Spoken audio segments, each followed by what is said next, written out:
Hey, this is Pastor Jennifer, lead pastor of Jackson Revival Center Church, and I want to welcome you to day 6.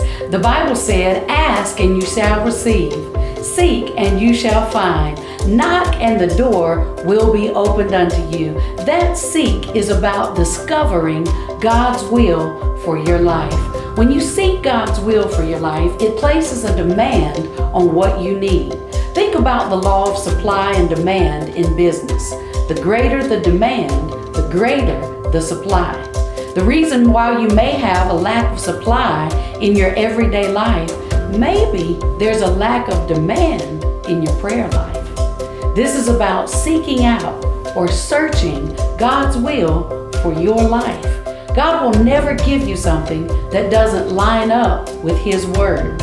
God's will is God's Word. And if you know His Word, you will know His will. If you want to know His will, you got to get in that Word. God will not contradict what He has said. You have to be willing to submit your will to His will. And when you ask Him His will concerning a situation, His will is forever settled in heaven. If He says it's my will for you to be in school, that degree is already attached to His will. It's up to you not to let the assignments and the long hours of work talk you out of what God has already settled in heaven. So today I want to encourage you to be persistent regarding whatever predicament you may be in.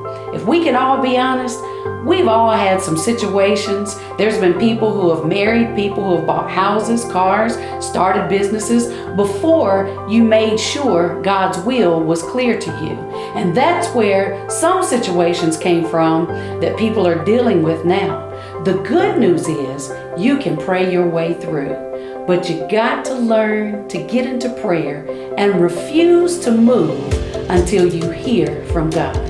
Don't stop seeking God. I want to encourage you today, seek God's will for your life. And I declare, if you seek Him, you will see Him and hear from Him. God bless you. Have a great day.